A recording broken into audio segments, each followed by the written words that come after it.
Hello YouTube and welcome to another video. As promised in my last one, which is probably going to be uploaded the same day as this, as I'm literally doing it at the same time. Just want to cover a nice bit of content all in one. This video is about 5-amino 1MQ. Now I stopped using this when I finished cutting. Obviously I'm on the bulk now, big bulk. And so this isn't mixed up like the GHKC one that I'm using every day. This is still powdered bile that needs to have 1 ml of bacteriostatic water added to it and then swirled around, mixed up, and then dose drawn out, subcutaneous injection.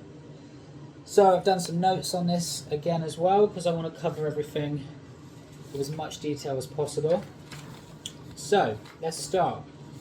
5-amino 1MQ is a small molecule compound known for its potential fat reduction and longevity enhancing properties through modulation of a key cellular enzyme called NMNT. Now, what 5-amino 1MQ is? Chemical type is a small molecule inhibitor. It's not actually a peptide. Even though it's sold as peptides, blah blah blah, it's not technically a peptide. Its primary target inhibits the enzyme NMNT, which plays a major role in metabolism, energy regulation, and aging. Mechanism: by blocking NMNT, 5-amino 1MQ increases cellular NAD levels. I just got to do my air fryer again. Okay, I'm back. So, where do we get to? NAD levels, yes. So, how it works? Well, when NMNT is overactive, NAD levels drop, energy metabolism slows, fat accumulation increases, methylation balance is disturbed. 5-amino 1MQ blocks NMNT, which increases intercellular NAD, improves cellular energy metabolism, ATP, decreases fat storage, enhances insulin sensitivity, and promotes lipolysis, which is fat breakdown. I've heard this NMNT being referred to as the gatekeeper of fat cells. Now I'm going to relay off what someone else said, I can't remember who, but where I heard this too. Basically, you have these like little gatekeepers by the fat cell, think of them like security guards. And basically when you start dieting, when you've been dieting for a long time, they stand by that door and be like, nope, you're not coming in, we need to protect this. This is our job, is to protect this client, aka the fat cells, and you're not getting through. He's a big bulky security guard, and he's like, no, you can't come through. Now,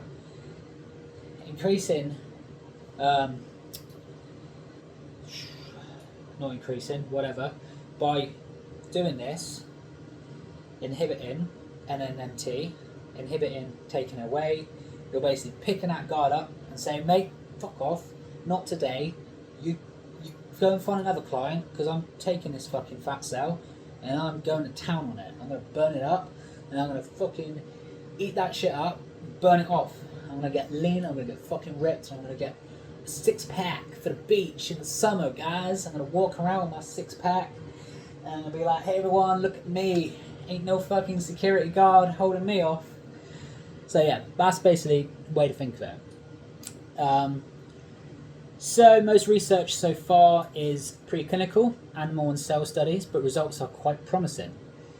Fat loss and metabolism. In obese mice, 5-amino 1MQ caused a 7 to 10% body weight reduction in 10 days, mainly from fat tissue without calorie restriction. Now that sounds awesome, doesn't it? Oh my god, I can eat what I want, take this fucking non-peptide thing, and I'm just going to get lean eating what I want. It doesn't work like that in the real world. I was using this with SLUPP and definitely noticed an increase in leanness and fat burning, but I can't say whether or not it was the 5-amino or the SLU. Probably most likely the SLU, or maybe a combination, who knows. We can't really prove it, unfortunately. I guess we could run it solo and see if there's a noticeable difference, but who the fuck's got time for that? When you got a goal, you boom, you're straight on it, you know?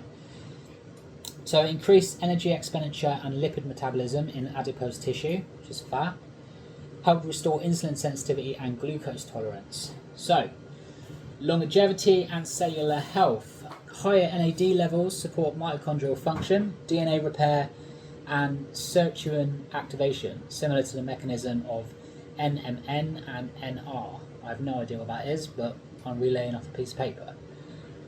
Potentially reduces age-related metabolic decline, which is a good thing.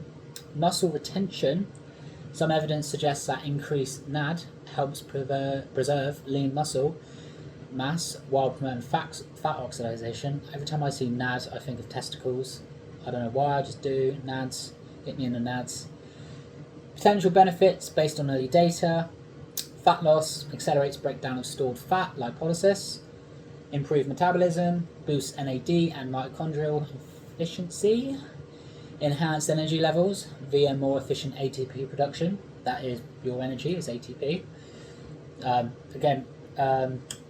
Creatine helps with that as well, is ATP. Anti-aging potential, supports DNA repair, reduces oxidative stress. Cognitive support, NAD elevation may protect neurons. Insulin sensitivity, may lower risk of insulin resistance. Administration, for injection, it's usually around, starting is 10 milligrams. People say that's where, above that, the effects start getting good. I did go up to 25. Again, a lot of these vials, they come in like 10 milligrams, 10 milligram vials, that's literally one whole vial. And if you're paying like stupid prices buying them online, it's going to get quite costly. So find yourself a Chinese supplier and get the 50 milligram variant. It's 50 to 100 milligrams a day for the oral, split into 1 or 2 doses, cycles of 4 to 8 weeks followed by breaks. Safety and side effects. Human data is limited. Animal studies show good tolerance. Potential side effects based on anecdotal reports and mechanism. Mild headache or nausea, potentially from NAD shifts. Temporary fatigue or appetite suppression. Potential liver enzyme elevation if overused. Rare and unconfirmed. Now, I didn't get any side effects from this. I don't know about my liver enzymes. I didn't have them checked, but I'm going to get them checked next week. And that's it. That's the paper, guys. It's one of those kind of icing on the cake kind of things, you know. It's not going to get you from fat to lean, but when you get down to about 10% and you want to push past, that's when it's supposed to really shine its magic. So I hope you guys learned something from this video, and you want to add it into your peptide / non-peptide stack.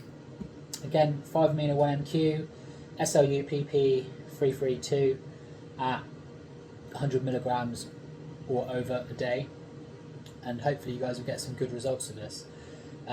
Again, the doses from the injection and the oral are different because obviously when you take it orally you don't absorb as much, and the injection is just always better. I would go with that because at least you know what you're getting. Alright, thanks for watching, guys. I'll see you on the next one.